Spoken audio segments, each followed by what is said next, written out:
Big orange. Hello, hello. Thank you. Tennessee. Good evening. Ooh, we got some feedback now. That may be too much.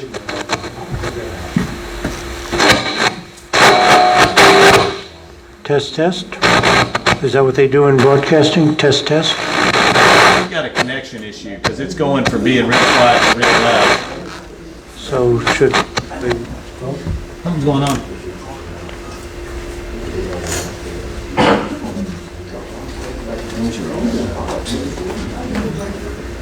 Keep talking.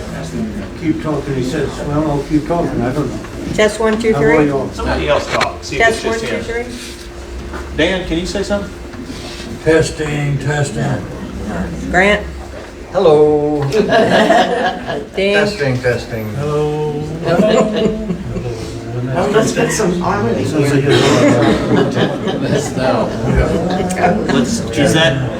Is that sufficient or is it nothing happening? Nothing happening. It goes from nothing to, oh. Well, here's one problem.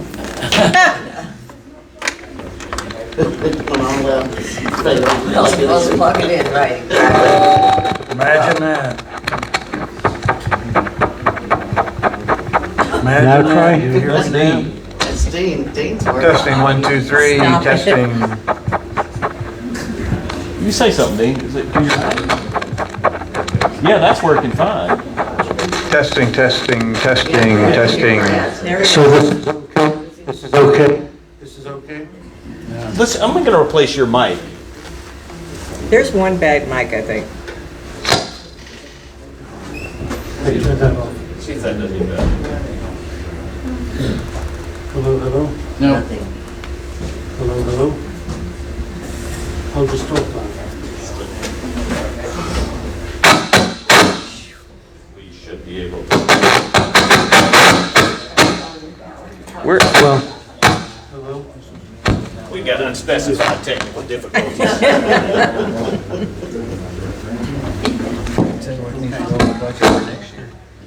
We only have a minute. We're plugged in there.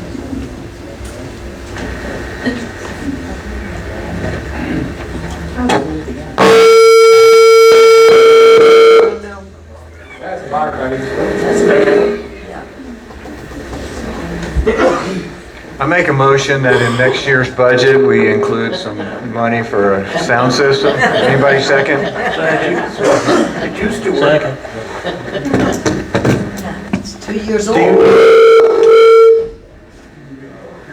Try that now. Hello, Phil? Hello, hello? Okay, let's get started. What will this pick up if we don't have the mics? Let's see what that does. Let's just make everybody move up real close. Move up. That's not normal. There's something's going on. Really? Let me check the setting back here.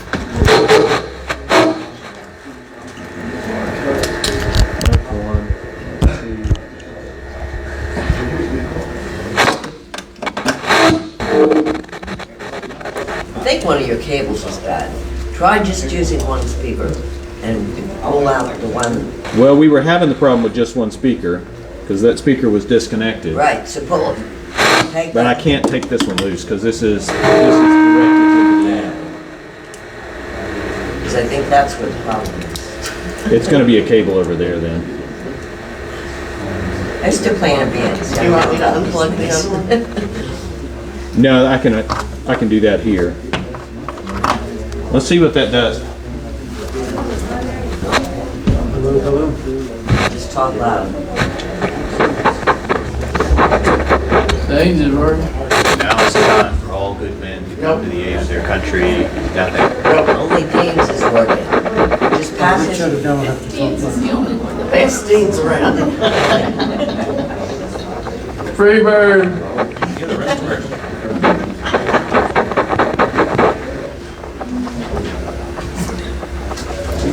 You're just going to have to speak for all of us, Dave.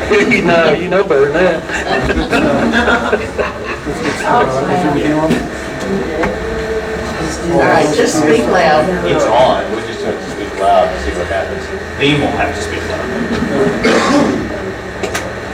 Good evening. I apologize for the technology issues of the night. I'm calling to order the meeting of December 30th, 2024, the Monteagle City Council meeting. We'll start with the prayer. Dan, if you would. Let's pray. Father, we thank you again for this day and your kindness to us. We thank you for the year past that we've been able to enjoy the continuing fellowship in the community, living one with the other and enjoying the community as a whole. We just thank you for the operating in the government capacities and continuing to try to be a help in the way that would make things better for all of us. And we just commit and commend our way to you in the coming year. We thank you for our first responders and firemen and policemen and all the work they do for us when we're not watching, and they're continuing to look after us through the night hours, continuing to do their jobs, and we just ask for protection over them, a guidance for them. We just thank you for this board, and thank you for the new members on the board tonight, and ask that you would we would just commend them to you, asking your blessing on their lives and the offering of their services to the city in this capacity. So we commit our evening to you and ask your blessing on the conducting of the meeting for the city tonight. In Jesus' name, amen. Amen. Please join me in the pledge. I pledge allegiance to the flag of the United States of America and to the republic for which it stands, one nation, under God, indivisible, with liberty and justice for all. Thank you. Roll call, please. Dean, Present. Grant, Present. Dan, Present. Nate, Yes. Present. Thank you. You've received the minutes in your packet from the November 18th meeting. Are there any additions or corrections or comments? Is there a motion to approve the minutes as submitted? Actually, I did have one just quick question on the Imagine Monteagle part, on whatever page that is. It's got the number of 465,000. Yes, that was a typo that has been corrected on the official copy. We're supposed to see a dollar sign. So it's Yeah, the 4 should be a dollar sign, Okay. Yeah, we should probably, I guess, approve as amended. as amended. Yeah. So is there a motion to approve the minutes as amended of the November 18th, 2024 meeting? I'll make a motion that we approve the amended minutes of November 18th. Thank you. Is there a second? Second. Thank you. Any further discussion? All those in favor say aye. Aye. Opposed? Next on the agenda, citizens' comments. Any citizens wish to be heard at this time? Martha Ann?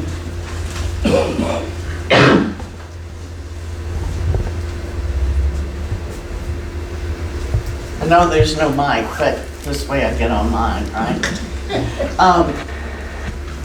Knowing that our town has no income other than sales tax, I would like to see the town council figure out water and sewer so that we can have more hotels. I understand we've got 2 hotel chains that are interested in building here, but we don't have the water capacity for them. I'd like to see that fixed, whatever it takes. Thank you. To address that briefly, the prior administration had ordered a capacity study, and they included 1 or 2 hotels. That is being addressed in addition to a conversation I had with the Commissioner of TDEC, and I'm to get with him after the first of the year to discuss that. I told him at one of the conferences we have probably 250 hotel rooms coming in the next 2 years. So that is an issue certainly to be addressed, and thank you for bringing that to our attention. I'm sure we'll be working on that as the weeks go by. Any other citizen wish to be? Yes, sir.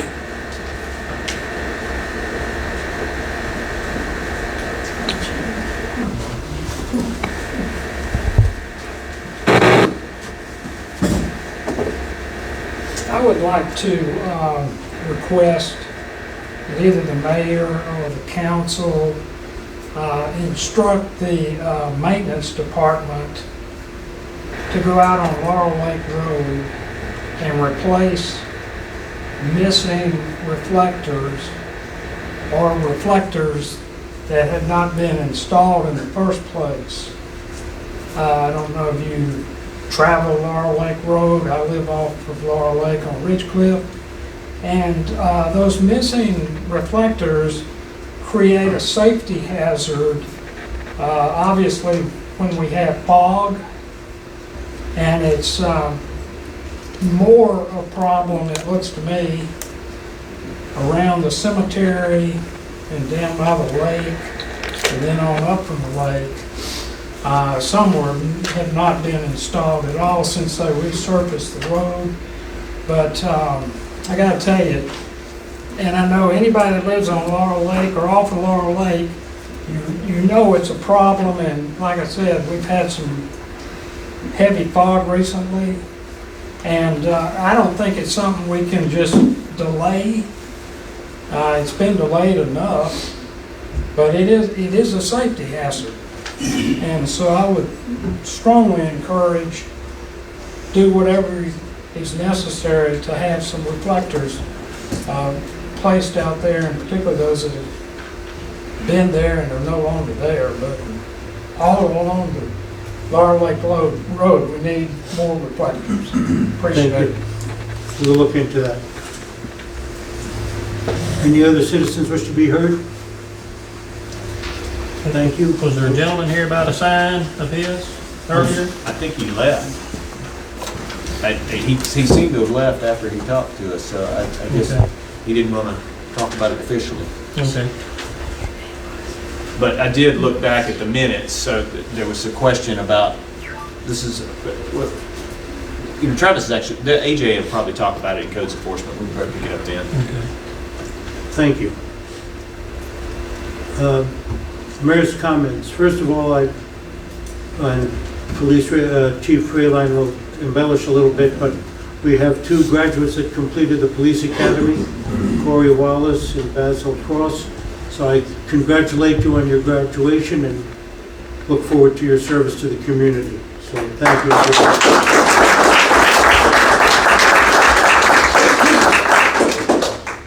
Also, I'd like to welcome to the council the two new aldermen, Grant Fletcher and Dean Lay. They are seated to my right towards the end of the podium here because their name tags have been ordered but did not come in, or their, whatever you call those things. So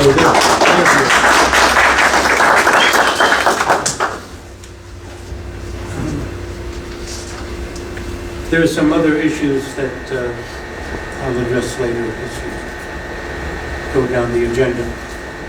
Calendar of events. We are open tomorrow. We are closed Wednesday. We are open Thursday and Friday. The next meeting will be January 27th, 2025. And I don't know of any other events coming up in January. Reports and committees of members, Police Department.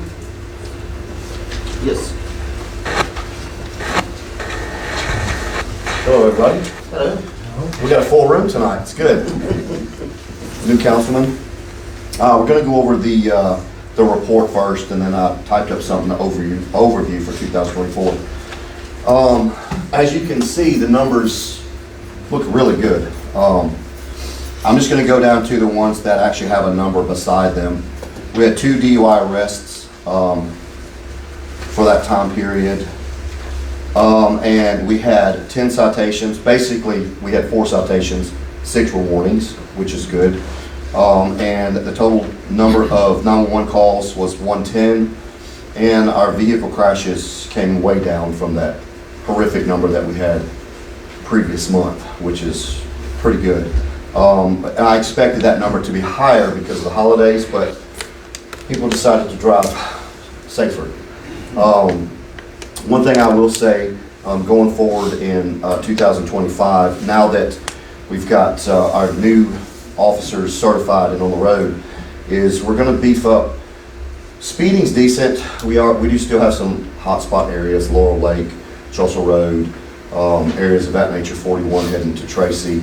But more importantly, school zone distracted driving. So I see that quite often in the morning time, but because we were short-manned, I really couldn't do anything about it, but just observe. And so going forward, when school comes back in, there will be 2 officers in the school zone, and we will be enforcing that. So please stay off your phones, okay? And so we don't have to write the citations, but the school zone is, you know, that's, if you're gonna have to slow down, that should be the one place that you slow down. You know, we have children crossing the roads. We've got more and more children riding bikes now than we've had in the past. So we're gonna be beefing that up. So just gonna go over a few things here. 2024, definitely we had our ups and downs, everyone in the room probably at some point in time. Monteagle Police Department was no different. I have restructured the department to make it more efficient by implementing split shifts to ensure we have 2 officers per shift for most of the shift. When I say most of the shift, we may have you know, a layover of 2 hours. But for the most of the shift, there's going to be 2 officers in the city to cover the citizens and officer safety as well. I have also promoted two officers to patrol sergeants, which this will provide a constant leadership on the shifts. So training, more leadership leads to a better department. So that's what I've done there. Obviously, everyone knows we have 2 graduates from the Toledo. Could you guys stand up? We've got Corey Wallace on my right, left, and then we've got Basil Cross. You guys go ahead and see. They endured 12 weeks of constant mental and physical pressure. They met all state requirements from the law enforcement academy known as Toledo. Now I'm going to give you not so great news. Over the past year, the United States has lost 48 officers. That basically is 4 officers a month. Knowing this, not only these 2 cadets and 101 total know this number, and they decided to go forward with their career path. So there's something to be said about that. When you know that at any time you may not go back home to go serve another community, I think that's you know, a very remarkable thing. So I want to say thank you to you guys and to all of our officers that currently do that. Also, I am always training and retraining our officers along with our supervisors. When I get a complaint on one of my officers, I immediately address it with them. Like the latest complaint from an individual who was, well, I didn't get this, it come to me by several different individuals, but my officer was speeding on the interstate. He was doing 85 miles an hour and 70. I've already addressed that. The problem is the individual that videoed it was doing 101. He videoed it with his phone. Okay, that's distracted driving, it's reckless driving, and he was speeding. So I just employ or just ask citizens, if you see an officer, whether it's my officer or someone else's officer doing something that you think is wrong, just call the, you know, the chief or the sheriff or whomever. Don't break the law to catch someone doing it, because you're just putting your life in danger as well as, you know, someone else's. So, so with that being said, we've addressed it. I used that as another learning tool. Hey guys, we're driving around giant billboards, Monteagle Police Department. So we need to hold ourselves to a higher standard because, hey, can I write a ticket to you if you're speeding? If I'm speeding, that's probably not moral. So we got to have our morals. So, and that's the one thing that we've addressed again. Lastly, I want to say thank you to the Monteagle Fire Department. Their professionalism they display on all of their fire scenes, and the men and women that they have there, they're top notch. So I want to say thank you guys. What you guys have done. And That's it from me. Thank you. Any questions from the Alderman on the police report? Chief, just real fast, this 110 calls from 911, is that Mhm. police only? That's police only, yes. And those are all 911 calls to the Monteagle department. So Yeah, that, any call that goes into the dispatch center. So that's what that's gonna be. Chief, Yes, sir. we're talking about vehicle crashes. Is there specific areas that's high risk on these crashes, or is it just helter-skelter? What's? Well, I'm actually glad you asked, yes. So the majority of our non-life-threatening accidents happen at the pilot. The majority of our serious accidents are happening on 41 heading to Tracy. So that's where we really need to focus on slowing traffic down, because distracted driving, people are not paying attention, they go off the roadway or they're DUI. But yes, that's a good question you brought up. But like I said, majority of our fender benders are going to be in front of the pilot, or people coming out of the pilot thinking they can go around an 18-wheeler and get hit, things of that nature. And then of course, people speeding on 41. Okay, at Pilot, if you go out, anybody goes out there, it's a nightmare at times. Horrible. And what can the town of Monteagle do to try to improve the safety of that area? Do we need to I guess the big question for the mayor, contact TDOT or So, THP? That's a very good question, yes. I've spoken with the mayor. For that particular area there, TDOT would be the one that we need to address for signage. As far as the town goes itself, I think it would benefit us. Actually, I've spoken with another individual in the room. We've seen them in town, all over other cities. You know those signs that yell at you, slow down, slow down? I think that would benefit us to have those scattered throughout the town, because psychologically they do work. Because when they put them up, before I would travel the same road every day, not even think about it. But as soon as they put those up, I look down the crap on my speeding. It does slow people down. At the EDC today, I came through there and they have them set up, and if you're above the speed limit, the red and blue lights come on. Exactly. Then in Tullahoma, it's just a amber light that's flashing and shows your speed. Correct. But the one in that EDC was pretty cool. So it would definitely help coming out of Tracy, going to Tracy, so people can see that.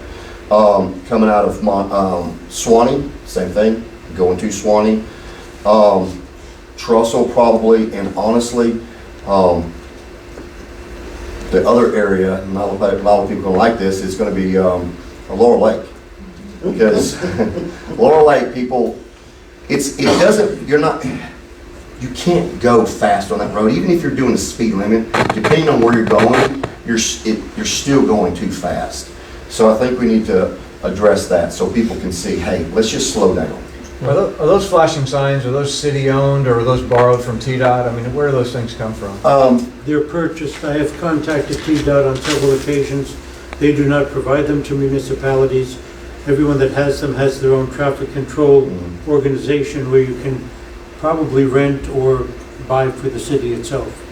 So we're looking into that as well. TDOT has been off this past couple of weeks, but I've spoken to them even prior to Thanksgiving, and they do not provide those signs.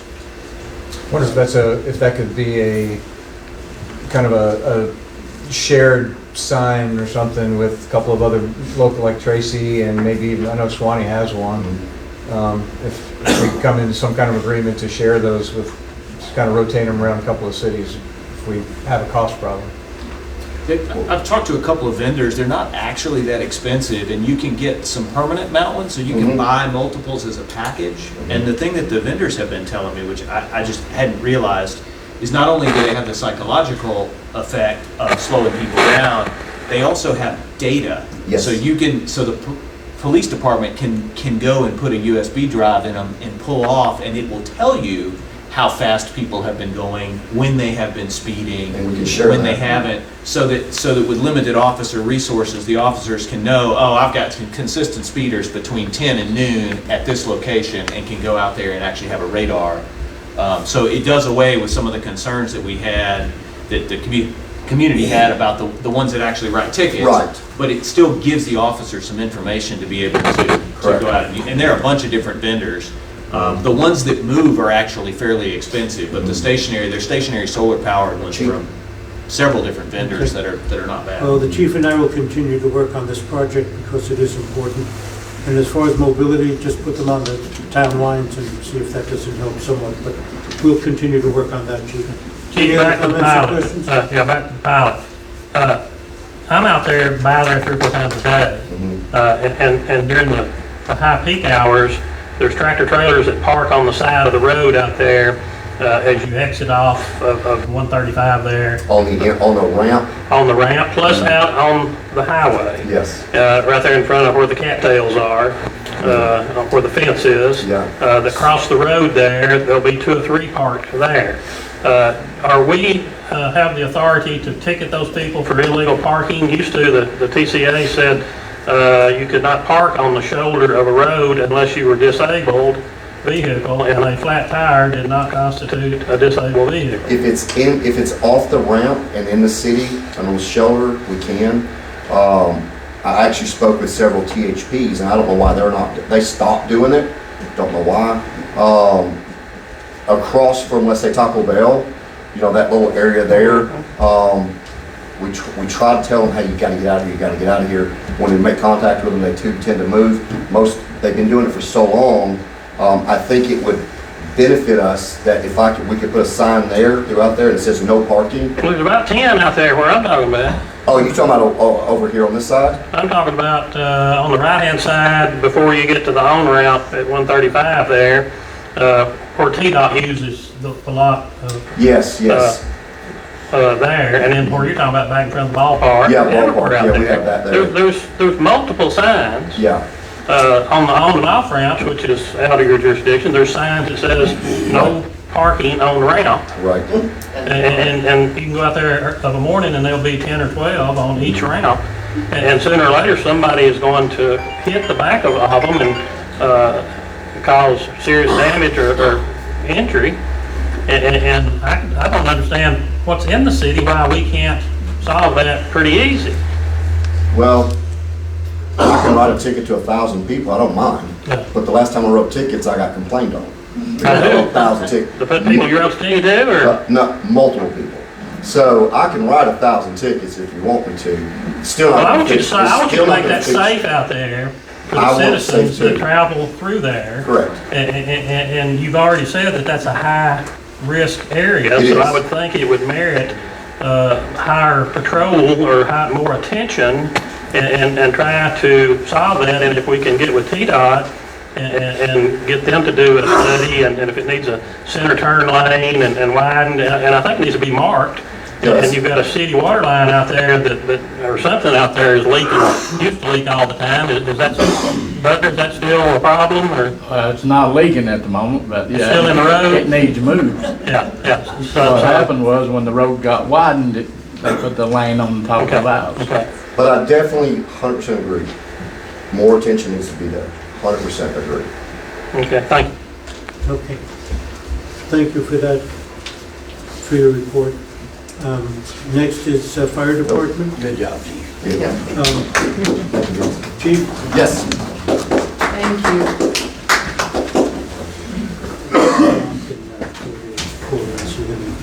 Okay. Good evening. Welcome, Mr. Lay, Mr. Fletcher. Thank you very much. So 14 calls, this report was written 16, so we're probably up around 23, 24 calls roughly is the guesstimate for the month of December. Moving into the fire department, the CBDG grant, we've still been working on it. So when I applied for that and I started getting the bids, I tried to turn it into competitive bidding for state purchase through state contract items. We kind of get more bang for your buck if you go through state purchasing. One of those items being the brush truck was approved through Wilson County Motors through state purchasing for the competitive bidding. The fire gear, the 15 sets of gear was approved. The rest of the items didn't qualify for competitive bidding. So now we've got to go to cooperative bidding and announce it for bidding, which I think Stacy Willoughby is working on that after the holiday.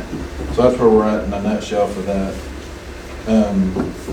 I just applied for the 24-25 volunteer, the VFA assistance grant through the State Fire Marshal's office. This is the grant that we received last year to get our cascade on. It's a 100% grant.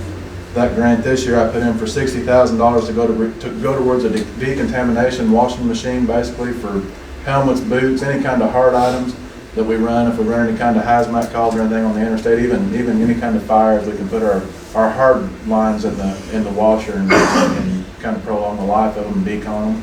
So that's put in for this year. Let's see. We assisted the water department when we was back in the water shortage time. We assisted them in kind of moving some water back and forth from the hydrants back to when we was in I guess that's when the lines were brown. So that's when we was trying to clear the lines up. But anyway, we moved tankered some water back and forth from hydrants to the lake to try to conserve water, and roughly about 51,000 gallons was moved back and forth. So we've flowed and accounted for about 51,000 gallons. About 15,000 gallons of that was put back in the lake. So I know that's an odd number, but that truck hauls about 3,500 at a time, so about 3 loads went back to the lake. But anyway, that's fire department. Any questions, fire department? Okay, go on. Go on, we're moving into codes enforcement. AJ standing right beside me. I'm gonna keep reading because there's some stuff I want to talk about on the code side. We had some issues with the wireframe. When I say the wireframe, I call them the quick signs, where they drive down the road and stick the signs out. That's the wireframe signs in town. Per municipal ordinance, chapter 9, they're prohibited, blah, blah, blah. I'm not gonna read all this stuff. I'm just gonna talk about it. So anyway, there was 2 construction companies. I'm not gonna mention names, but I pulled every sign. And this was prior to the Christmas parade. I went through town and cleaned up the town and pulled all the signs. So I don't care if it was my mom's sign that got pulled up. I had some arguments over pulling the signs because some of these signs were posted on private property. It doesn't really matter because it says in the ordinance that if that sign doesn't pertain to the business being demonstrated at that property, then it's prohibited. So it doesn't matter. I mean, if you give them authorization, unless it's for the business that it's advertising, the sign's prohibited. That's fair. All the signs were pulled. I made contact with them. They come back. So now what everybody knows, because I've seen it, I know it's there. It's been there for 3 or 4 years. There's a sign going towards Tracy right by the barber shop on 41 that's Sanders Construction. I don't know if anybody's familiar with what I'm talking about. It's a wood frame sign, a nice sign. It's in a private property offside the road. Okay, so by the sign ordinance, that's obviously a prohibited sign. However, that sign's been there for, like I'm telling you, I've been here for 3 years and I've known it to be there for 3 years. It's been there before my time. There was a complaint made on it. Once there was a complaint made on it, I contacted the sign owner, or whose name was on the sign. I didn't make contact with the property owner, but I let the gentleman know that owns the sign that was a prohibited sign, and it's possible that we're going to have to remove the sign. He said, well, what do I have to do to keep it there? And I said, well, rightfully by town ordinance, I said, we go before the planning commission. I said, we've got a signed ordinance. I said, you propose that to the planning commission and they either approve you or deny you. And I said, based on that, it's usually a yes or no. We'll know the same night. I said, do you want to go that route? And I said, what I will do as the ordinance officer, I said, to me, it's an existing sign. It's already been there. I said, I've got common sense. We'll leave the sign there. I'll go before the commissioner and explain to him, hey, I knew the sign was there. This has been before my time though, but this gentleman didn't know about this. And can we make this right by, your input on the sign? And I explained to the sign owner, I said, now this pins their approval. If they vote no, we're going to take sign down. If they vote yes, we just figured out Blue's Clues, we're solid. And he was agreeing to that. So now I come before you guys, before I go to the planning commission. That's still an article that I'm going to have to face, and I'd like to get your input on where you want to go. I see 2 things happening here, Chief, that would be something to consider in reality of the sign. It's against the ordinance. We will agree to that. The other thing I don't agree with is the homeowner himself is selling this man rights to put that sign in the corner of his yard to the tune of $100 a month. That's correct. Okay, so I can, as a homeowner, I can give you the right to put your sign in my yard, and I'll all of a sudden become a business person. That's right. Okay, so that's the other side of the coin for this situation. There's two problems here. That's right. I agree with you. Okay. Yep. So that's the part that I'm leaving out. I'm just, this is not in my report. This come up after the fact. But what led to it was pulling the two businesses with wireframe signs. And this ended up come from an argument between these two companies is what's happened. So somebody's whistle blew on the other, and I'm just throwing transparency out into this. He was here, he was here before the meeting. Perfect. Okay, so you met him, and I'm not releasing any names, but if you guys know who the fellow is, it's irrelevant to who it is. He is paying a monthly rental, to my understanding from what he's telling me, of $100 to have his sign on this fellow's property. I mean, that's like having a billboard on your property. It is. And, you know, an advertising billboard that are all over the interstate and everything. And I'm a little hesitant to think that that's a good idea, that we could allow private citizens to have these billboards on just anywhere in the city. Well, I will say this, not to cut you off, Mr. Grant, but we went through the BZA on Bigfoot Adventure sign on the other end of town for about the same situation. So this went on. What happened with that? I think they granted that. Well, I looked up the minutes from those meetings, and what happened is the ordinance, the sign ordinance allows for, by special exception, use of signs on off-premises property for regional tourism development. So the sign ordinance allows for that one exception if it goes through the BZA, and Andy went through the BZA. Yes. And I couldn't remember until I looked back in the notes how we had granted it, but that's not going to be applicable to this guy. Cause this is business advertising, so totally opposite. How many other signs do you think are in the town of Monteagle that are in violation of the sign ordinance? Oh, okay. Well, I'm going to say a lot. And here's the problem, and I talked to Mayor about this. I brought this before Mayor and kind of cheap talked it with him before I present to you, but it's hard for me to understand and say, you know what I mean? Some of these signs were before my time, this sign was before my time. The only ones that I can be accountable for is the signs that come to me now, unless I get a complaint, and I do my job, but I'm not gonna run around and whistle blow on every sign that I see in this town. If I did, it's just never ending. My feeling is, we've assigned you the responsibility to handle this, and you're supposed to be qualified to do it, and me personally, I accept that you're doing your job, and I will, whatever decision you make, I will say that is in good standing with the town of Monteagle City Council, me personally. Either that, or go out here and cite every sign in this town. That's the only way to do it. And remove them, and treat everybody the same. That's exactly right. Start fresh. Well, in my opinion, the sign is not, it is a prohibited sign, and I will pursue him to remove the sign. I've already made my mind up. I was just asking you guys what you thought. Do you still want to talk to the planning commission about it, or? I mean, I kind of just gave him my answer. I think if he would like to, I'm willing to say, you know, hey, we've got 30 days. I mean, he needs to get put on the agenda for the planning commission and move to the planning commission and get a quick answer, and I'll give him a 30-day window. You know what I mean? I don't want to make you know, hassle or headache for anybody. I think everybody deserves to be treated equally and fairly.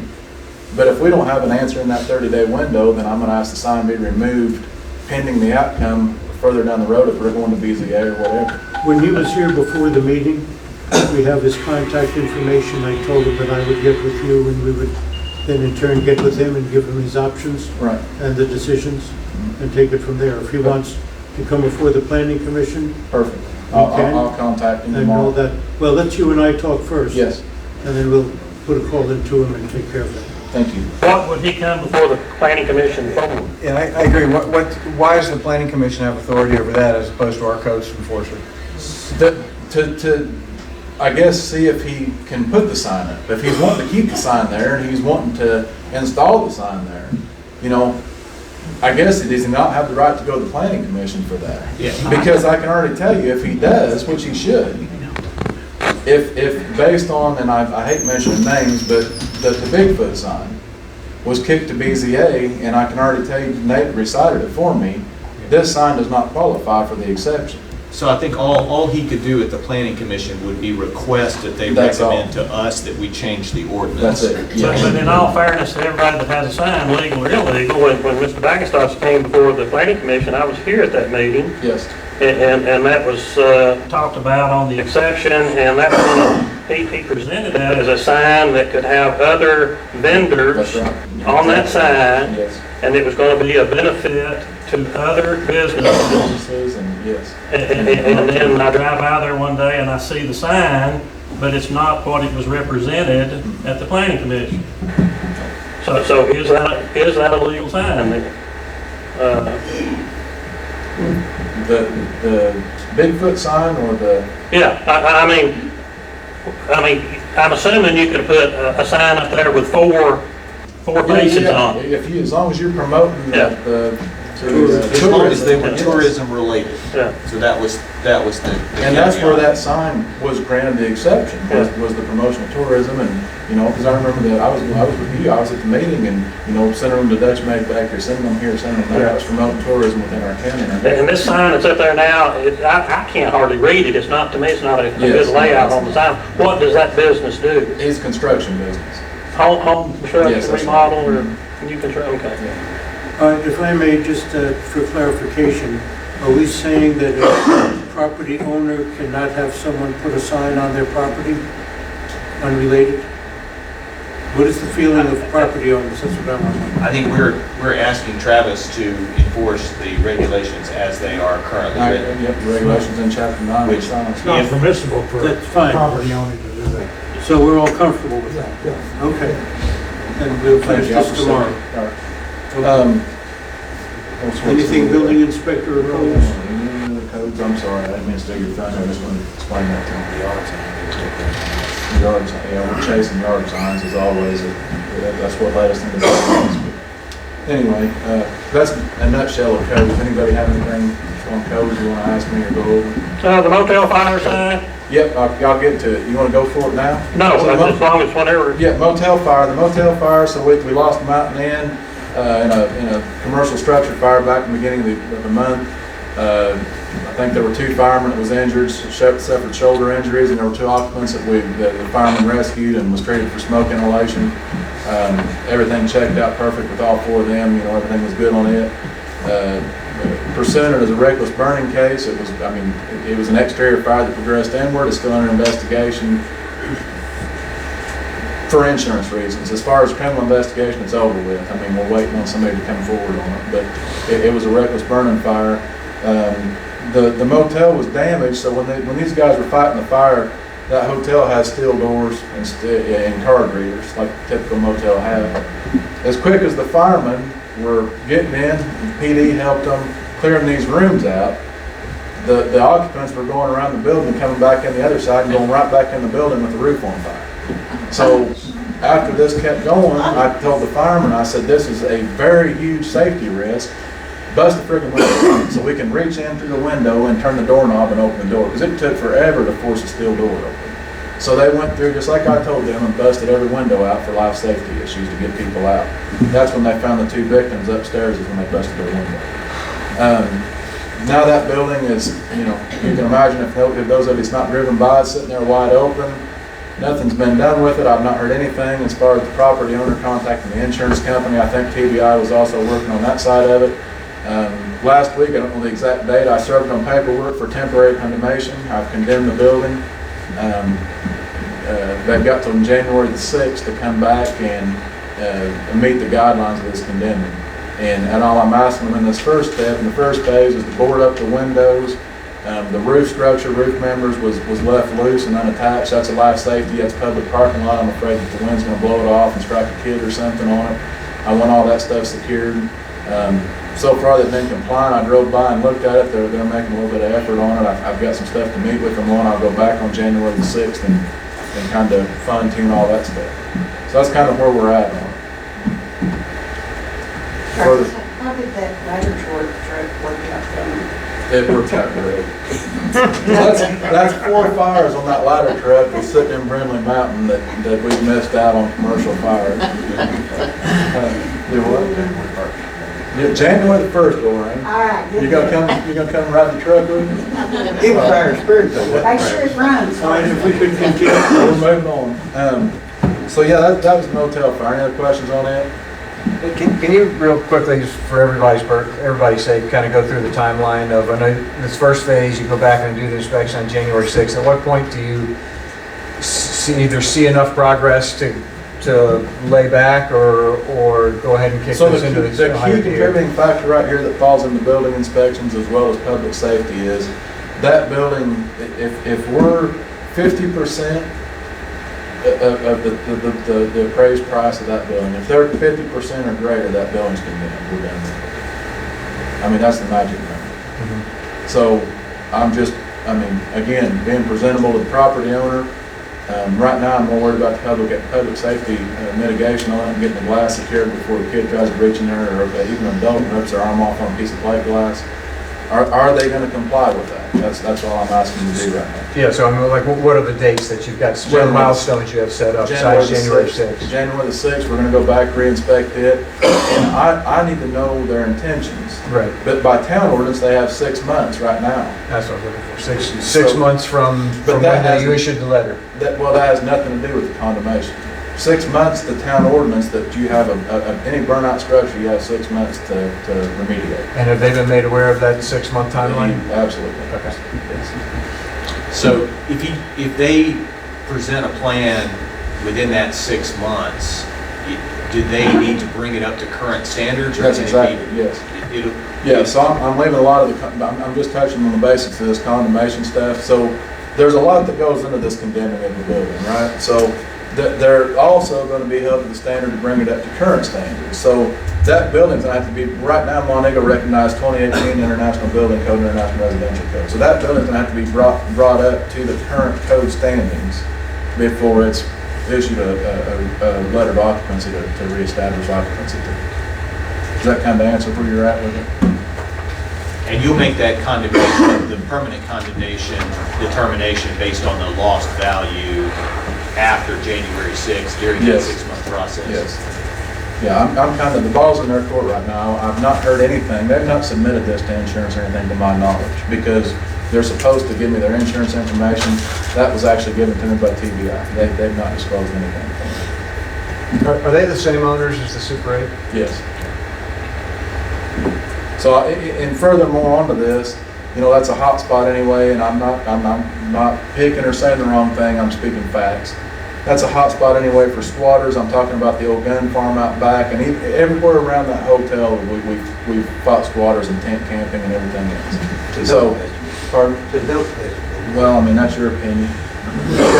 If we have to handle it correctly and right. So, 6 months is the town ordinance for a burnout structure. January 6th is what I'm looking at for the condemnation. Now I need the property owners to comply with me and at least give me some insight of where we're going. So they have 6 months to board that structure up? No, like they've got January the 6th to board that up. Okay. Yeah, but I asked for immediate response on that. When was it called? At Mountain Inn behind Super 8 and Waffle House. The fire was December, When? December the 11th, 12th, somewhere in there. Yeah. Did Red Cross offer assistance to They any did. of We the? called Red Cross. Red Cross served about 30 people. I'll go with you. I'd like the Red Cross to come and see us next month at our next meeting and recognize them. They've done a lot for them. I'll fill you all in at the workshop on it and we'll present the total. So, any other questions on the Mountain Inn? Don't you feel like if they board it up though, that a lot of those waters will stay there? Well, so now you board up this building in the condemnation, right? Because that's the process you have to follow. So once you board this building up, now this building has to be patrolled. Right. Right? So I mean, this is going to be an ongoing thing for us until we get everything set in stone and done. We have to patrol that building. Okay. Yep. Anything else for those reports? No. Building inspections, it's simple. 8 inspections done, 3 certs of occupancy issued, 3 permits issued, and 1 residential re-inspection because I had some discrepancies. The building inspection, anything? No. Thank you. Thank you. How long before they have to tear it down? This is the month. So by town ordinance, 6 months. Excuse me. Have to either tear it down or fix it. You want to elaborate on that? Right. No, I want to see what the process is once Travis outlines it on the 6th. Parks and Rec, I don't think there are any reports. Utility manager has been excused. The reports on water and sewer have been delayed because there was a lot of back and forth with Tracy City and what was bought and when we shut down and all of that. So we're waiving those for this meeting. And now we're up to the street department.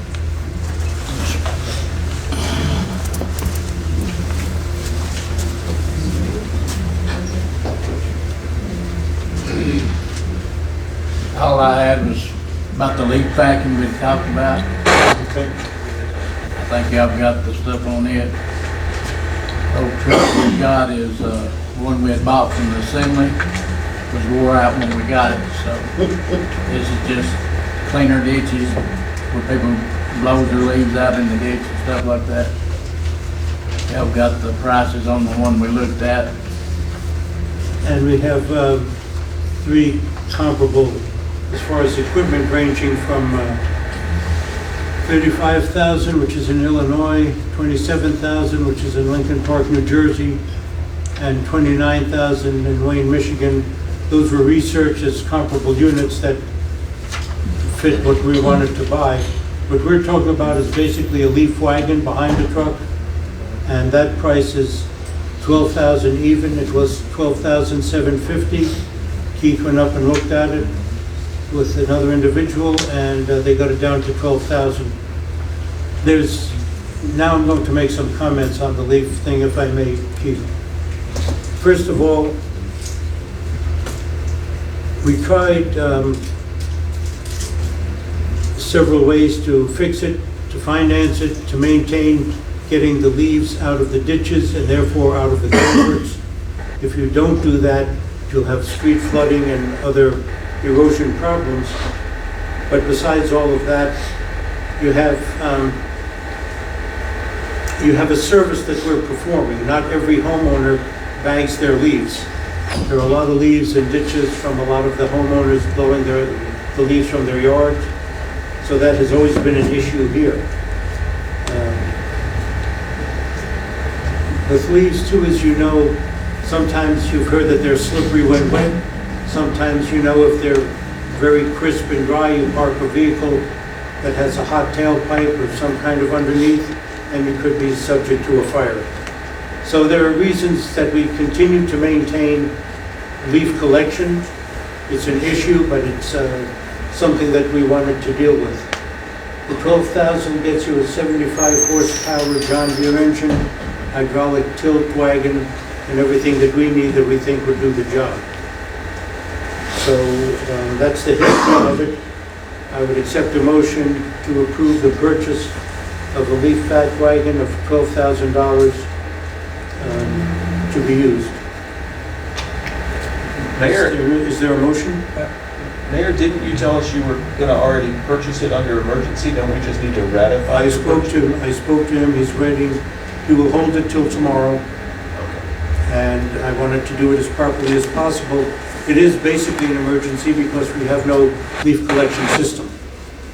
So I spoke to the seller and he's willing to wait till tomorrow. So Keith, this is tonight. I'm sorry? Sorry about that. Go ahead. No, that's nothing. Go ahead. What was the question? This is a pull behind thing, and it includes the big container that holds the leaves, not just the unit that sucks them up. Self-contained. Yeah, so you pull it behind one of your pickup trucks or a dump truck, or so there's no other, I guess, no other purpose for this. This thing can't. It's just, this is strictly just leaves. Just to clean ditches and where people get them out of their yard, you know, and they wind up in the ditch, stopping up a culvert. So it's just. And do we have the manpower and the time to service the entire city with this? We always have. 25 years I've been here. You have, you said? Yeah. It's not just picking up the leaves for the community. A lot of people do have the leaves in there. I've got leaves in front of my house. But the reality is that the street department goes out a lot of times in winter months after storms, and leaves blow out of the woods and stop up, culverts in various We places. usually make about 4 trips out Laurel Lake Road. Yeah. You get them out, and of course, like you said, they blow out of the woods, it fills the ditches back up. Isn't stops it up about a the- 3-month process anyway for leaf collection? Really, It's not that yeah. you do one road one time. No, no, and nobody does their yard, everybody don't do their yards at the same time. So, it's just a 2-3 month thing. This equipment is large enough to do the job like it needs to be done. We're not spending $12,000 and getting something that's gonna really not do what we need to be. It's actually bigger than the one we've got. Okay. And it's like, I said, it's got a 75 horse John Deere motor on it. So. Instead of a that's 25 horse. good. Yeah. And so would the idea be that we'd surplus the truck and blower that we've got and Yeah. sell it? Yeah. Yes. I went through that list, the old leaf vacuum would sell for whatever parts we could get. It's 20+ years old. We had it for about 20 years, the Yeah. present vacuum. That's history. Yeah, The I- Brigadier truck is a 2-ton dump truck that we look to sell. That's a 1984. And there might be other equipment in a police seized vehicle. That money would go to the drug fund, but we have several items that we could sell. Some would go towards this purchase. I'd like to make a motion to buy the leaf machine for $12,000. I'll second. Do you have a second? I'll second. Grant, second. Any further discussion on the motion? Dean, Yes. Grant, Yes. Dan, Yes. Nate. Yes. Yes. Thank you all. We'll put that in motion tomorrow. Anything else? I don't have anything. Do you have anything? We'll go over Laurel Lake and reflectors when we meet tomorrow. Yeah, a lot of that on Laurel Lake is, I guess, where we've done asphalting before and they didn't get put back, Okay. you know, and then what has got knocked out. But now, usually, in all fairness to people on other streets, it's as foggy on Wren's Nest Road as it is Laurel Lake Road. I agree. It's as foggy on North Bluff Road as it is Wren's Nest Road. So who decides who gets reflectors and who doesn't? Depends on how nice you are to keep, really. Thank you. Well, that's a very good question. It should be citywide, quite honestly. Laurel Lake Drive is a challenge when the sun is shining, just because of the curves, the construction of the road, the width of the road, et cetera, which we're all familiar with. But besides that, there are other roads that probably need that attention as well. How many miles of roads do you have in the town of Monteagle? About 7, though. Used to be 33. Yeah, we got rid of Deepwood, Yeah. so. There There are are, downtown cliff tops.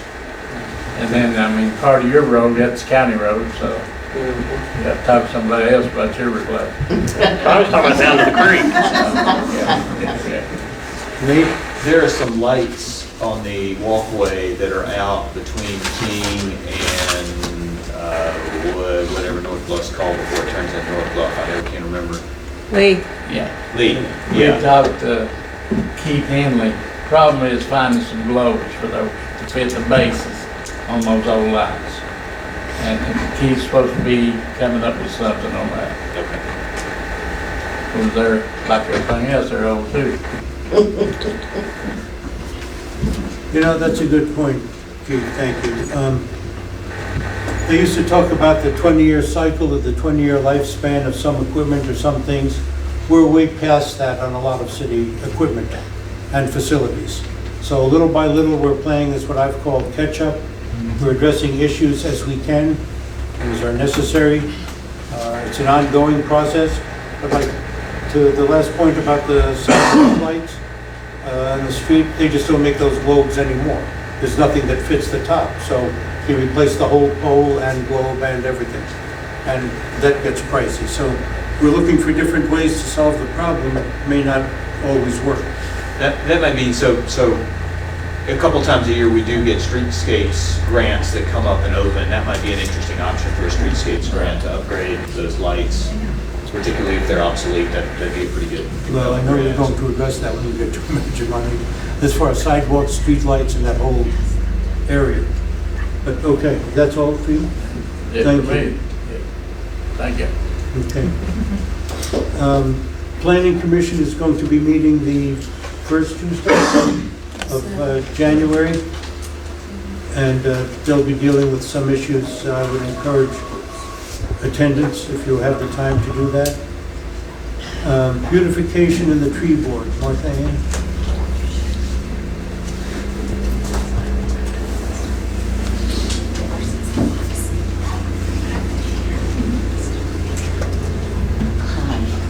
Well, I hope everyone have enjoyed the Christmas trees, the tree trail. We've gotten several comments and participation in the scavenger hunt. I think next year we'll probably have twice that many because we've had a lot of people say, well, I would have done it, or I would have done it, you know. So we're looking forward to that. We have had complaints about the lighting down the Greenway, and I know the mayor has something he wants to say about that. I will be dealing with that. Is there anything else? We're going to be looking at replacing the gazebo out in Hannah Pickett Park. So I'll be coming to you when we figure out how much it's going to cost to get permission to do that. And is there anything else? Martha Ann, who won the prize for the best tree? For the best tree? Yeah. The school, Monteagle Elementary. Oh, wow. All of the ornaments were made by different kids, and it was a contest in the school who's got to go on the tree. So it was really cute. We had some really good trees. Great trees. The Mountain Goat Trail tree was just gorgeous. That was really So we had several that, and we hope the pig is going to do a smaller tree next year that can be added to the list. So I don't think so. Well, for my part, first of all, I think the town appreciated it, and I just hope they understand the work that you and your committee put into it. It was a first time. I think it was a great result for a first time. And personally, I hope that continues. I think it added a lot to that City Hall corner, for lack of a better phrase.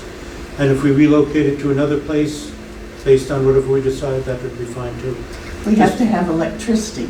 Yes. And that's a key. I think long-term, we need to look at updating the electricity along the Greenway, because like you say, it's old. Yes. And we wanted to do the tree trail there, but the electricity wouldn't support it. So that's something to look at in the future. You know, when we talk about electricity and all that, it's not just plugging in, it's sensors and eyes and when you want these to come on and off. So there's a little bit of work to be done, especially by an electrician. So it's something that we constantly work on and we'll look at. Now, my comment on the tree lights. First of all, I hear about it second and third hand because I do not get on Facebook. I don't get on Instagram. I don't get on any social media at all. So that's one part of it, the discussion. The other part of the discussion is it takes, well, we need about 40 rolls at $40 a roll to do the 300 lights that were needed. We spend an average of $10,000 a year doing the tree trunks and all the other. We did Harton Park. We did the silhouettes best we could save. We did the starbursts on the electric poles best we could save. But there again, when you talk about wiring and bulbs and what's good and what's bad, it costs money. If you get the true LED exterior lights only, it'll be a lot more than $10,000. So you say, well, why don't you go to the businesses? Well, how many times are we going to go to the businesses and the banks in this small town to support our various projects? You say, well, we used to have a lot of money and we always did it. Well, yes, but we also now have a paid ordnance officer, a paid fire chief, trying to get some equipment, trying to deal with the other problems that the town has. I didn't see the need, based on what we had done, to spend additional funds for a month to do tree trunks. I know it's very nice. I love Christmas, I love lights, I love everything. But you have to pay the bill, and I have to make this budget last till June 30th. So it seems to be a surprise every day playing catch up. it was my decision only, so don't go blaming anyone in town, to waive the tree trunk operation. I think the town looked very good with what we had. I'll tell you now, some of those starbursts on the electric poles may not be there next year. Neither may some of the silhouettes where some of the bulbs are burnt out, and you either get a lot of rolls of new lights or another silhouette or something. So, since I need help with these projects, and since I call on, it seems, the same volunteer all the time, I've asked Martha Ann Pilcher to head a committee. Anyone that wants to volunteer, not to work, just say, did you consider Joe Dokes? I understand he sells Christmas lights. Just pass on some information. Everyone wants communication. Well, communication is a two-way street. Someone didn't see the lights go up. Why didn't somebody just call me and say, are you going to do the tree trunks?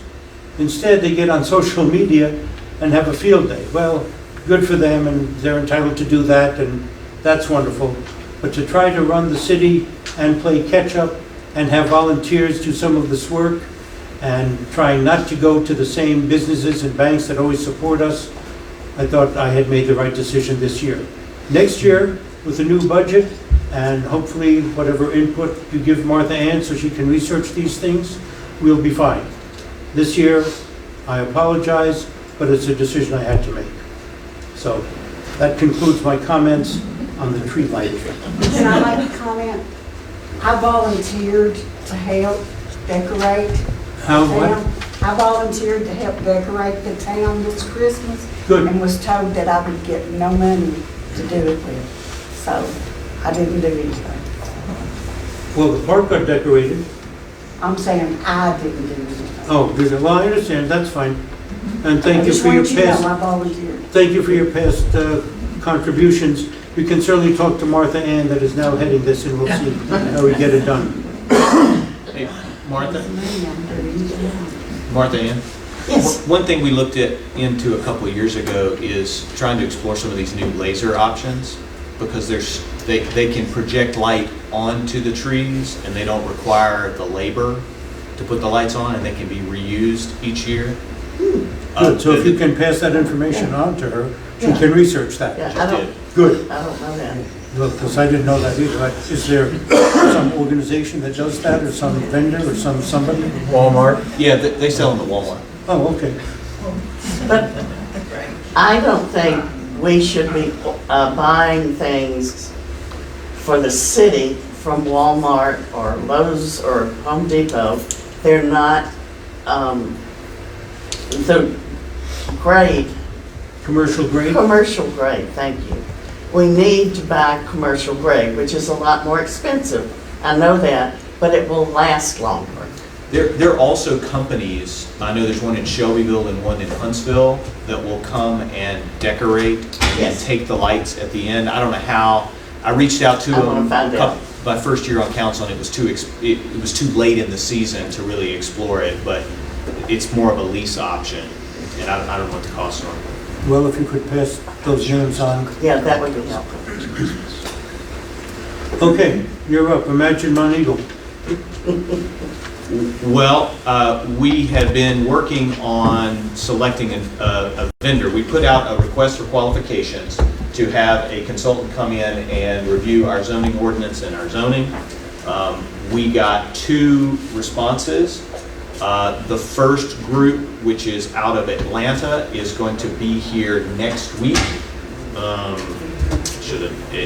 believe it's at 3 o'clock on Tuesday the 9th. Is that right? That's all right, Joe. The 9th is a Thursday, I think. I thought it was a 14th, maybe. We've got one on the 14th. And Yeah, so that's the second one. Tuesday the 7th at 3 o'clock, we'll have a group out of Atlanta. This is interviews, so we're not selecting anyone. The second group just confirmed for January 14th at 3 o'clock. There's a third group that the Planning Commission asked me to reach out to that was interested and has done a lot of work in Tennessee. They're called Common Ground Urban Planners. They could not meet our timelines that we laid out, but based on the request from the Imagine Monteagle Committee and the Planning Commission, I reached out to see what timelines they could due, and they said that if we were interested, they could start mid-March, and they would propose that they would be done and ready for adoption of revised ordinances by October. They could also come late in the week of the 20th to talk to the Planning Commission and Council. And so that email just came in yesterday, so I have yet to share that with the Planning Commission and Council, but I'll put that out there. So they didn't reply officially to the RFQ, but they've certainly done some good work in this space and might make a third option. 20th of January? Yes. They can come late in that week. He said he would be returning to Tennessee on the 21st, I think. Would they be able to provide even a rough quote or something like that prior to them coming, or do we get that when they sit down at the interview? I can reach out to them and ask them about that. It'd be nice to know that ahead of time. Yeah. Is it the 7th at 3 and the 14th at 3? I just want to make sure we have the dates right. Let me confirm that in email, because I'll make sure I don't mess up. I thought it was the 9th. Yeah, that's not that I've ever messed up a date, but you know, there's a first time for everything, right? Let's see.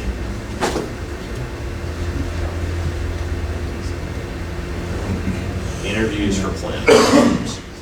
January 9th at 3 p.m., Eric and Elizabeth from Kromberg Associates out of Atlanta are going to be here. And thank you guys for helping me confirm it.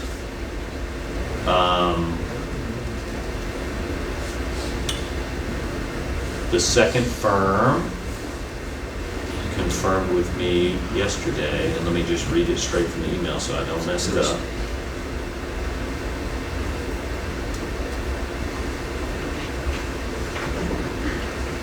I apologize. I had made some notes, but I didn't get these details in it.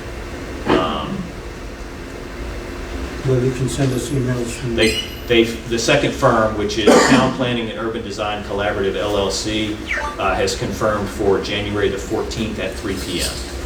What time was the January 9th one? It's also at 3 p.m. Okay. And you'll let us know about the 20th. Yes, I reached out to the Planning Commission and to the Imagine Monteagle, and I didn't get any responses on whether we wanted to bring in this third firm. So I guess I'll ask. I don't personally think it would hurt. I don't want to lead people on. But so this third firm, Common Ground, did the town plan for the town of Walden, which was one of the templates that we looked at early on when we were trying to figure out, okay, what do we want to do to improve things? That town of Walden plan was one of the examples that was shared widely. People thought it was a good idea, and Keith Covington, who's the principal of this firm, is the person who wrote that Walden plan. I can tell you he's been very responsive and easy to work with, so it seems worth it to me, but it's not my decision alone. Okay. Anything else for Imagine Monteagle? I think now, based on today's conversation, we can begin to think about what those downtown greenway lights might look for in a downtown tourism development grant. I think we did receive a tourism development grant for new Christmas lights, which should be here by next year. Is that right? No. No, it was Pole repair. it was for pole repair. Okay. Electric service to the pole. To get the existing lights going. Yes. Okay. All right. Any aldermen have questions on Imagine Monteagle? Well, I just have one kind of additional comment. There's a steering committee, just for everybody kind of in the community to know, there's a steering committee meeting on the 14th, I think, as well, for the Imagine Monteagle. 5. And one of the things that we've done in between a long time ago and now is kind of given some definition and structure to the different committees that are going to be put in place and be responsible for different phases and different activities within the Imagine Monteagle plan. And now that we have them pretty well defined, and on the 14th we'll get everybody to agree on the definitions of those, that'll be the time when I think we really will need to push out into the community, let people know what these committees look like, what their roles are going to be, approximately kind of how many people we may want on particular committees, and really start recruiting people to get these committees active. And they're going to be developing their own individual charter for each committee, and so there's going to be a couple of steps that we need to get kind of rolling on. So I guess a warning to the community is that, coming up very soon, I think we'll be pushing out some requests for people to join certain committees and get this thing rolling. So that'll all be on a volunteer basis, and also we'll figure out the best way to communicate that out to the community. And I think probably maybe if I can make a recommendation for the next council meeting at the end of January, maybe we kind of set aside a few minutes to go through each of those committee descriptions, so that everybody that's watching and anybody that's here can kind of start getting a feel for what they might want to participate in or not. All right, just put that on the agenda.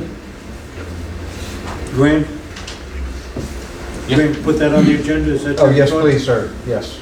Okay. I make a motion to put that. No, that's fine, thank you, I just want to be clear. So that'll be on the agenda for discussion, or at least presentation at the January 27th meeting. And I would hope that wouldn't take more than 5 or 10 minutes. We'll just kind of read the description and let people know that we're open for business. Well, yeah, and I think Martha Ann prepared a list of those various committees and sent them forward. Well, and what we have done since then is we have combined the different tasks that I had into these 4 or 5. There's actually 6 now that we have the fundraising committee. There's 6 different committees, and then a couple of them will have subcommittees. But we've at least given them a little bit of structure in terms of definition. Well, thank you for that. Okay. Can I confirm the meetings with you? Yep. Is it the 7th or the 9th? It's the 9th. 9th. Let me forward you the emails, that way you've got it written down. So. Okay, Alderman report. Dean, you have anything? Got several things. Go ahead. As just coming on the board, I'm not up to speed on a lot of the city's business, and I would like to talk about the possibility of having workshops, maybe a couple a month, and for specific departments, and be brought up to speed on their operations, any duties, responsibilities, things such as employee, defined employees, task, just to get specific about it. Yes. Who's in charge, just like, who's in charge of this building for maintenance? I have no idea. Next door, the library and community center, when they need regular maintenance stuff, all the way to the budget. And it may be that while we're doing that, we want to briefly talk about the budget and for general information. Well, if I may, Dean, yes, and I have mentioned it in the past, we're going to have several workshops. The first being with the accountant to go over budget issues, and then Travis Wilson to discuss water and sewer, and then the individual department heads one at a time. So yes, I have planned, once I get confirmation from all of you, what the January workshop will be.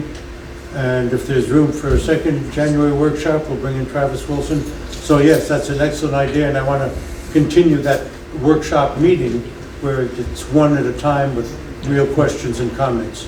Okay, and going along with that, just for the, I guess, the general public's point of view, the Town of Monteagle General Fund has a $2,155,681 budget for this year. And that's a lot of money. And that's not including the utility budget, which is another $2 million. So altogether, the town of Monteagle is over $4 million a year.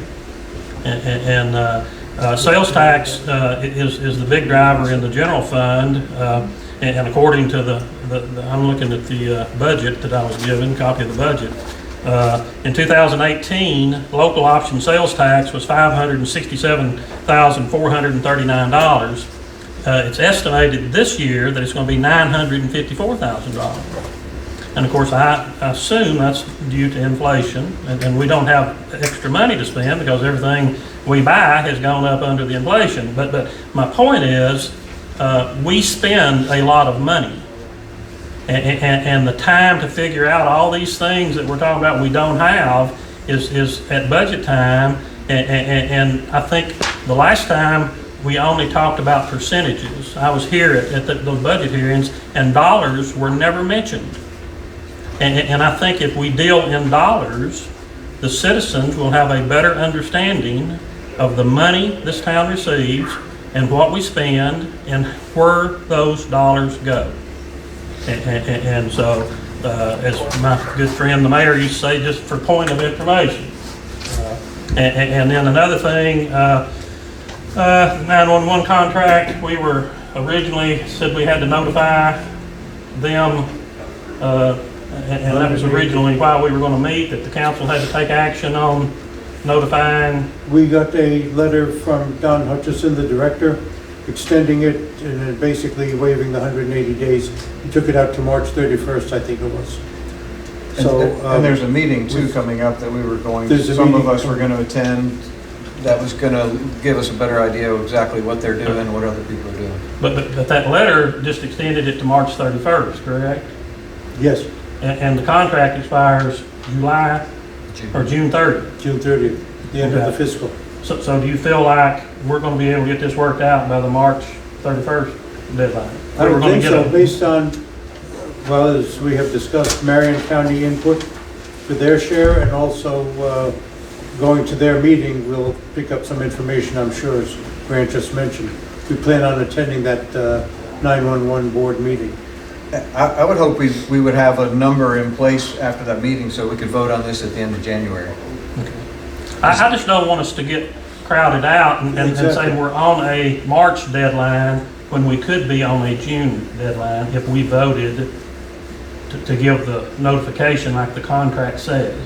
Well, I think at the meeting, when we had with Don, there was a lot of understanding and grounds to work forward to maybe reduce what we had to pay in the upcoming contract.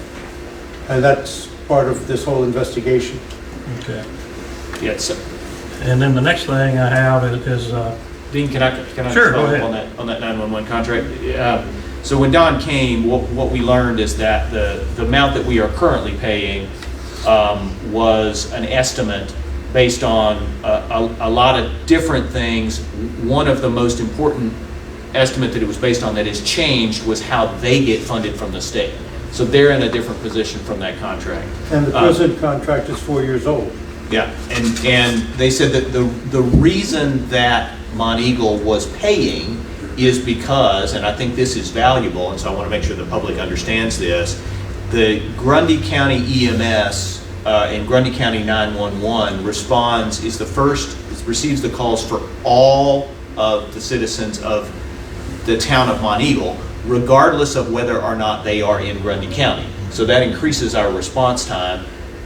And so a separate issue that we have to work with is that right now Grundy County EMS does not receive any of the allocation for 911 funding for Monteagle residents who live in Marion County. That all goes to Marion County 911. So that's not a Grundy County issue. That's an issue that the city council needs to deal with, and we need to be in conversation with Marion County. That's But why we're that going to the board meeting. that number is based on a per cell phone charge that everybody pays. And so at the workshop with Don, we said, okay, well, a fair rate would certainly be the number of Monteagle cell phones that operate in Marion County but are inside the city limits, multiplied by the rate, which I think was like $1.50 a phone. And that might be a more reasonable place to start. And Don was very open to that conversation. Separately, we on the council need to be in touch with 911 out of Marion County and helping to convince them that that money that is going from cell phones within Marion County, that are from Monteagle residents within Marion County, should be going to Grundy County EMS because they're doing that portion of Marion County 911's work. okay, so all the emergency calls that are on the interstate that we answer, Monteagle Police Department, that's dispatched by 911, the ambulance service, I assume most of those calls come in by a cell phone from a traveling motorist from Chicago. The request was made, if I may, the request was made that I contact Ben Lohman to start getting some of these numbers and information. I spoke to the lady in charge. She needed some time to get it together and coming up with the holidays, but she will be getting me that information for cell phone and Marion County 911 dollars as well. So we can go to Marion County and say we're getting X. you need to help us cover your side of the mountain. But by us adhering to the March 31st deadline, our budget ends June 30th. The 911 contract calls for us to give notification at least 6 months prior to the expiration of that contract, correct? Right. And so based on that, I would make a motion that we adopt officially the town's position of that this we have given notice and we have until June the 30th to negotiate the new contract as opposed to the March 31st deadline. Well, if you want that motion, that's fine. My personal feeling is, I agree with Grant, we should have this done by January. Well, I hope we did. If we do, it doesn't matter. It doesn't matter, we went to June 30th. Yeah. All right, well, is that a motion? Yeah, and if it don't get any word, I'm fine with that. It don't hurt my feelings. I'm not sure we have the authority to dictate that. I don't know. Do we have the authority to dictate that we're not going to finish negotiating until June 30 to a contract? I said by June 30. Well, I mean, okay, by June 30th with a service contract that we're not providing, that somebody else is providing service? I don't know. Do we have? I don't know if we have that power to I say. don't know that. Well, the contract says we shall give notice. But, so I think, Dean, what you're asking, and Debbie asked for a repeat of your motion, but I think is the motion that you were making that we move to withdraw ourselves from this contract to give us better negotiating room, space? Yeah. Because if we don't, if nothing happens, it automatically renews. Well, but the contract in it says that at any time we can renegotiate the rates, that either party can renegotiate, can instigate a renegotiation of the rates, and so at the workshop when we talked about it, it seemed like Don was willing to work in good faith. Okay, yeah. And the other thing, final thing I've got for tonight is ordinance number 16-24 was adopted by the council previously. It was an ordinance to amend the Monteagle zoning ordinance to remove convenience stores as a permitted use in C1 and to add additional restrictions to section 518 convenience stores in the town of Monteagle. I had asked at that time who prepared this ordinance, under whose request, and I was not ever given an answer. Do we know now on this ordinance who asked that it be written? I think it came out of the Planning Commission, and Southeast Tennessee Development prepared the ordinance. So the Planning Commission can authorize proposed ordinances now? Well, they presented an ordinance to be submitted to the mayor and alderman. Okay. Well, you know, I think that's part of the problem we're getting into. It has been a problem, and it's going to be a bigger problem if we're not careful in the upcoming changing of these ordinances. And I've advocated previously for property owner rights, and it's all, seems like all we want to do is put on a heavier burden on property owners of what they cannot do with their property. And there is relief, I think, for us. And one of it is the Institute for Justice. They file lawsuits nationwide for people that cities have condemned their property or they refuse to give them business permits or so forth. And I want to read just a couple of sentences here. It says, through strategic litigation, research, and public advocacy, the Institute of Justice demonstrates not only that economic liberty is morally and practically important, but that the right to economic liberty has a genuine basis in the text, history, and original public meaning of the U.S. Constitution and should be rigorously enforced in our nation's courts. And I think we're very close in what's going on, that we're taking property owner rights away from the property owner without illegally. And I think if you look at the Beacon Center, if you look at them, they're another group that advocates the same thing. And I don't think the town of Monteagle needs to be in the business of telling convenience stores that they have to be open 24 hours a day. Well, this all came up during the convenience store discussion. It all came up because of the Dollar General store. No, all right, regardless of who, I think a lot of this goes to, and comments were made that we should try to follow recommendations or some kind of zoning of the Imagine Monteagle and the presentation that the Architect Foundation made. That's part one. Part two is we're getting someone to review our zoning ordinances as I understand it. And Nate, please chime in now, is the time. Cue Nate. But I mean, a lot of this, I think, and the sentiment, I think, was tied to the Architect Foundation recommendations given through Imagine Monteagle. Now, I understand property rights, but do you want this next to that kind of thing? And as you know, that's what zoning is all about. So I'll defer to Nate to explain the Imagine Monteagle concept. Sure. I mean, I think that's one of the reasons that I feel like it's so important that we bring in an outside consultant to help us, because I think a lot of people are, I think we're all interested in moving Monteagle forward and helping to grow the town. And that means new businesses. And we're on the same page that that's what needs to happen. I'm not on the planning commission, so I didn't have, I can't speak to that specific issue, but I can say that when that came up, I think there was some concern among the planning commission about what the right course of action was. And so they took a course of action. I understand that it was not one that you appreciated, and it may not have been the perfect one, but I think that it just speaks to the importance of getting somebody in who can help us get our regulations so that they are encouraging people to develop properties in ways that we can all get around and get behind. So my hope is that, I agree with you that some of the things that have happened land use planning wise over the last several years have been knee-jerk responses where the planning commission felt like they needed to do something, but they weren't exactly sure what to do. And so that's why, again, I think it's important to bring in somebody to help us look comprehensively at it. My hope is that will lessen the number of times that this happens, and it'll be empowering to the planning commission, because I think just part of going through the process, and Doreen brought this up at her last time when she was on the city council meeting, when she was asking why it was important that we do this, is that in just simply going through this process, it's an education process for the planning commission. And I think that not only will it lead to a better planning document, it'll also help our planning commission and our council make better decisions.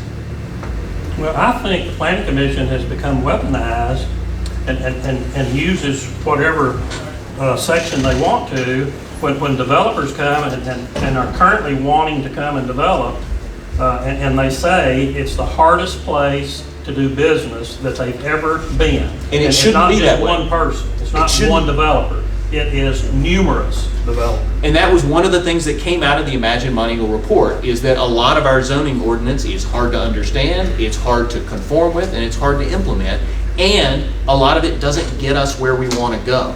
And so again, if we can get somebody in to help us figure out what can be thrown out, what can be streamlined, and what can help us get us where we want to go, I think we'll be in the right direction. And I agree with you on that. And I think the Imagine Monteagle report said that explicitly, that there are several sections of our zoning ordinance that are confusing, hard to understand, and hard to comply with. And we don't want to be that way. And I think it's inherent, and I'm asking this council to pay attention to Dean's point and Nate's point, because the end result will be, what do we want in Monteagle? And that's important to future development. It was mentioned that income comes from sales tax. It also comes a little bit from liquor tax. It also comes a little bit from city occupancy tax for hotels and overnight rentals. So there are a lot of factors going into this as to why Nate is right and Dean is right, and we have to meld them together to be an effective town. I'm not saying I'm right, I'm just bringing it. No, it's a valid point. Maybe the only time in the next 4 years you hear My that. valid point is, Dean, that it's a point to be considered. Whether you're right or wrong, we should still take a look at that. Well, I know we That's have a my bad point. reputation with developers. Yeah. And it hadn't happened overnight. It's been coming and building up. Sure. And it's to the point now where, we think Monteagle is the only place that they can put a Chick-fil-A. Well, that's not true. No. No, I agree, and we need to do better. We need to look at the ordinance, and that's one of the reasons I think that this is all important. Okay. Does that conclude your report? Yes, sir. Thank you. Grant, do you have anything? I'm going to try and be fast. I totally agree with Dean on the workshops that we need coming forward so that we can get to know not only the department heads and what's happening within the departments. Well, as you know, I've mentioned that, so Right. we're going to do that. Right, and I'm just agreeing with Dean and you that I think that is a great idea. And I would encourage that the budget be the very first one, which you have already mentioned as well. I hope we get that on the books in January, because that is critical to almost every vote that happens every month. We've got some kind of budget item on there, and for, at least for me, probably being the newest member, the budget, understanding the budget a little bit better is critical in terms of figuring out how to vote. The other thing too, as a citizen sitting out in the audience the last several years, been a little frustrated when you guys do talk about budget items and make decisions about buying new trucks or whatever it is. I would ask that we every quarter, at least once a quarter, we set aside some time for a quick discussion about the budget, where we are in the budget, a re-explanation to the public about what the reserve fund is, what the general fund, and some things like that. To bring, that way we can be a little more transparent, and I think then everybody will get a better feel for when we say yes or no to a particular purchase. They are a little bit better in tune with why we're saying yes or no. We're not just freely spending, or we're not cutting off services that the community feels we should be doing. So I would just recommend that we have every quarter a meeting where we set aside 15-20 minutes to let everybody know about the budget. And as you know, you get the monthly reports when they're prepared. It's distributed to the aldermen. Right, and I'm talking completely about sharing with the community. Right, absolutely. That's Anything it. else? That's it for me. Dan, anything? Well, I'd like to say that in relation to the Imagine Monteagle, all this whole folderol that we've involved ourselves in has been very beneficial, I'm sure, in many, many, many ways. But I think as being one of the older members of the council and being here for the last 60 years, I don't want to lose Monteagle. I don't want to lose what Monteagle is. I don't want to, I'm now seeing grandchildren come through Monteagle. My daughters already came through the system and are productive citizens in our town. And it's just a real heartthrob for me to take too much of this and make too much of it, and not be having the mindset that we'll make this work where we can make it work. Okay, it's not going to be the fix-all and the do-all for Monteagle. At the end of the day, we're still living Monteagle. Okay, it's a great place to live. The Gillums have lived here all their lives. The Sargents have been here for 60, 70 years. The Lanes have been here. There's tons of folks that have lived here and called this home. And I think that it's, as a city government official, we don't want to lose that. We don't want to give it all away so that we've got something that looks better. Will it look better? Will it look better to everybody? Or will it just look better to a few people? So, I think we need to maintain the continuity that we've always had for the last 60 years. I've witnessed it. I've been involved in councils decades back, and we've seen things change. And some things we've had to stomach, some things we've been happy to see come. But all in all, at the end of the day, we were able to get along and get things done. And I think that should be our ultimate goal in the future. Thank you. Nate, anything? I wholeheartedly agree with Dan, and I think that, again, is why it's important. The only real agenda item I have is I just wanted to, and I'll have to figure out how to do this because it came to me just a little bit before the meeting. I'd like to put forward a resolution of appreciation for Mary Jane Flowers. So many of you know that she passed away at an untimely young age recently, and And I didn't know until the funeral that I knew she had served on the planning commission and the BZA. I didn't realize she had served on city council Yes. as well. And she served on beautification committees, and she did a lot of work for this community over many years, and I was sorry to see her go. So I would like to propose a resolution of appreciation for the life of service of Mary Jane Flowers, who passed away December 8th, 2024. That is my resolution. So, what action is needed? Is there a second to that? Second. Second. Is there any further discussion? Dean. Is there any further discussion from the alderman? All those in favor say aye. Aye. Opposed? Then that resolution, if you can send us some drafting, maybe even a presentation at a time. Yep, I'll Send us something and we'll There's gonna be formalize that a little There's bit. going to be another service in regard to her memorial later on in the month of January, I believe. Okay. So, due to the fallibility of my mind, I will write down what I just resolved. It may be off by a word or two, but I hope y'all will indulge me. The intent will be the same. Okay. Anything else? No, that is. Okay. There is no old business under new business. We have to have an election for vice mayor. Is there a nomination for the office of vice mayor? I would like to nominate Mr. Nate Wilson as vice mayor. Is there a second to that nomination? Second. Nate, do you accept that nomination? Yes. Are there any other nominations for the office of vice mayor? Hearing none, I'll accept a motion to close nominations and proclaim Nate Wilson vice mayor by acclamation. I'll make that motion.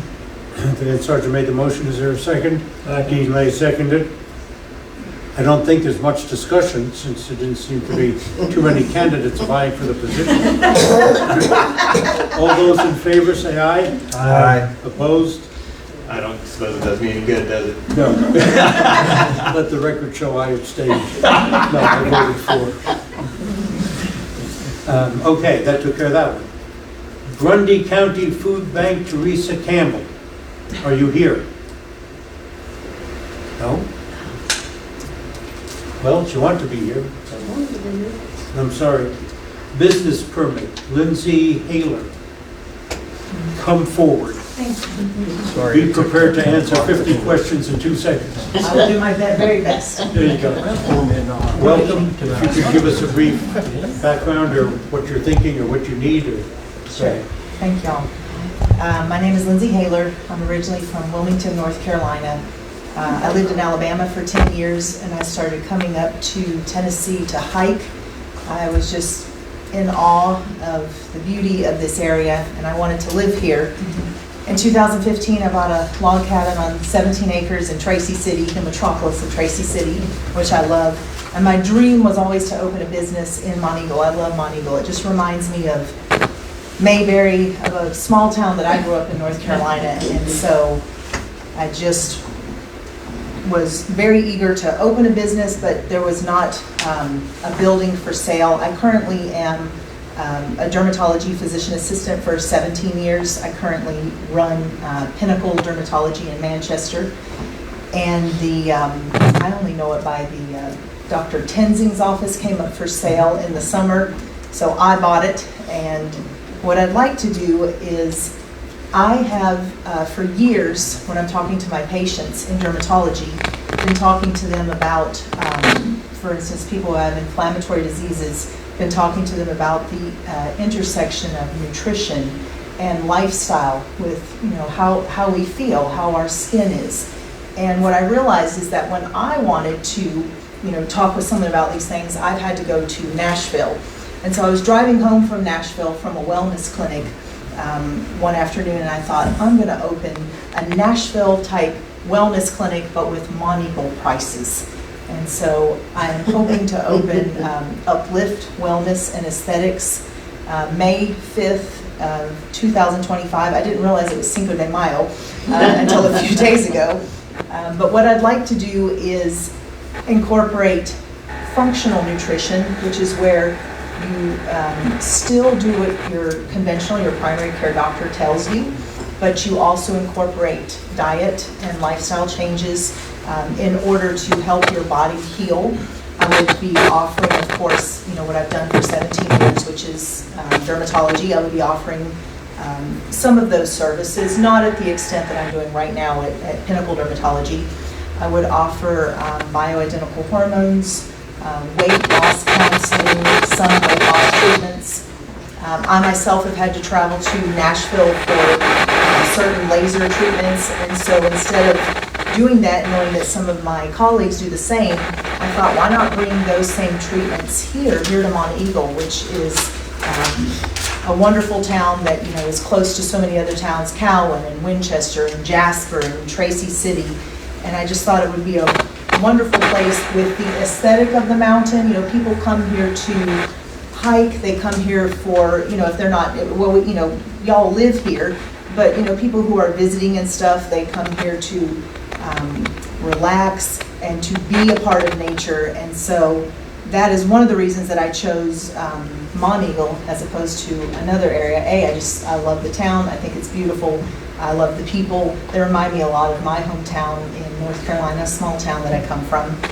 And so that is my goal and my aim, and I'm asking for your permission. Okay, and I'll circulate this in a minute. I just want to be clear. Your business address will be 15 South Central? Yes, sir. Which is down from the old Up and Smoke and... In back of it, the long green building. There you go. Is that the old chiropractor building? The chiropractor is at the corner across from Up and Smoke, and then I'm back from that. I'm across from a dentist. Oh, yes. It's across from Dr. Monty. Dr. Mike, yeah. You already have this. Is that, so you're next to the street department? That's building, great. is that right? Yeah, Is that what it's called? Oh, I didn't know it's called the street department. Yes, sir, I guess I am next to them. Okay. I move to approve the business and vendor permit application for South Central Avenue LLC. Is that the name? Can I amend it to make it pending approval of life safety issues by the building inspector, which I think is something that I want to try to make sure we're keeping track of. It's in the proper zone. I believe Well, I hope so. And I think to answer the building department side, you would need a CO or some type of inspection for that. Sure. Are we approving the business license for Lindsay Haler at 15 South Central Avenue in Monteagle? Is that your motion? That is my motion. Is there a second to the motion? I'll second it. Any discussion? Or Are there questions? any ordinances that regulate her hours of operation or what she can sell or can't sell in that? No, to the best of my knowledge, there are none. Good. That's a great question. Any other questions? Yeah, you're not going to be open at midnight, are you? I hope not. Okay. I mean, it is a new business and I need to work hard for the first time. I'm not working for a corporation, but definitely not till midnight. We do have quiet hours. Okay. I will Any other observe those. discussion of the motion? All those in favor say aye. Aye. Opposed? Motion carries. Congratulations and Thank you, welcome. sir. Thank y'all. I appreciate Welcome. it. Thank you so much.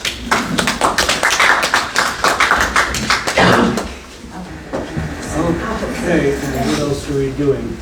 That was it. Being no additional business, I'll accept the motion to adjourn. Can I take back and ask one question to the council before we adjourn? I promise it won't take long. Of course, Nate, what did you have in mind? To the Imagine Monteagle selection process for the vendor to do services, we've got to do two things. We have to come up with a final scope of services and a final budget. And we've been doing those thus far within workshops of the Planning Commission and the council. And I want to ask the council, which ultimately has the budgetary authority, how do we want to insert ourselves in the selection process? So we're going to have to, and I'll make a proposal, and I want to see how y'all like it. The proposal would be, because we just didn't nail this down, that we do the interviews and we work within the existing joint workshop committee structure to identify a preferred vendor. and then have the planning commission recommend to the council a firm with a scope of services and a budget, and then the committee, or the mayor and council, then we would separately take that motion and have to deal with the budgetary aspect of it. Why wouldn't the steering committee make that motion? Well, they don't have any authority. They're a non-binding committee. It's No, kind but of, they're doing the work.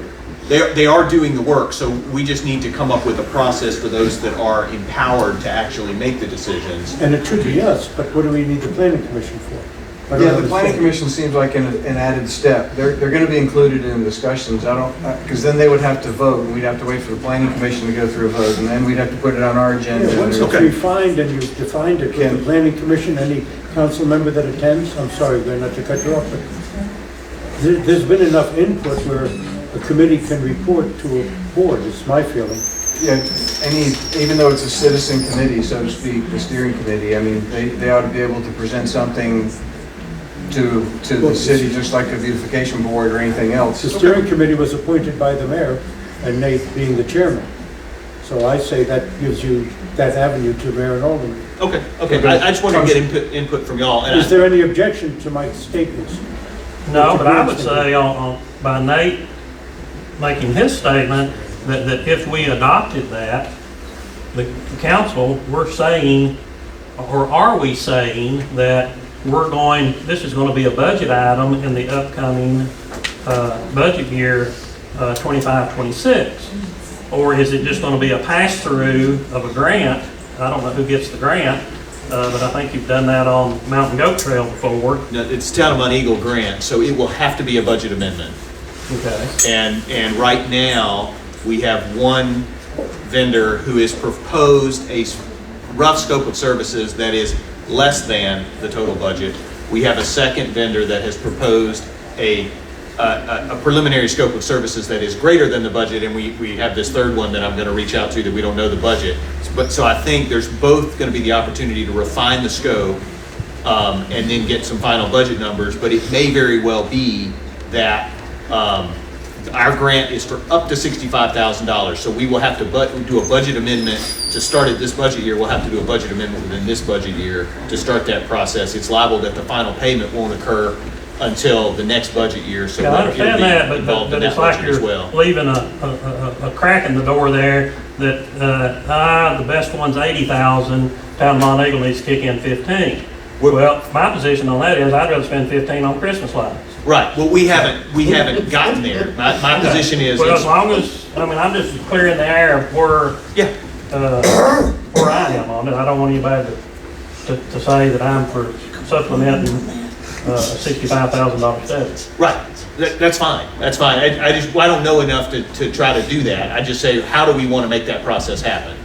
And it sounds like if we're comfortable both selecting the vendor and talking about the budget, then we can do that within a council meeting. And we don't have to accept that budget increase. Yeah. If it comes to that.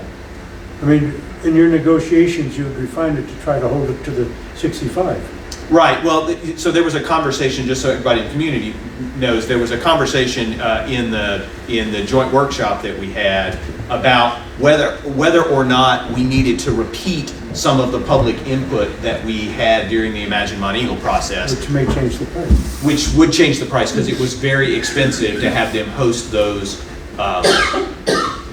public meeting workshops. And it might be, what came up was that it might be more effective for the planning commission and the council to have public meetings that would be public hearings associated with the zoning ordinance changes, which we'd have to have anyway.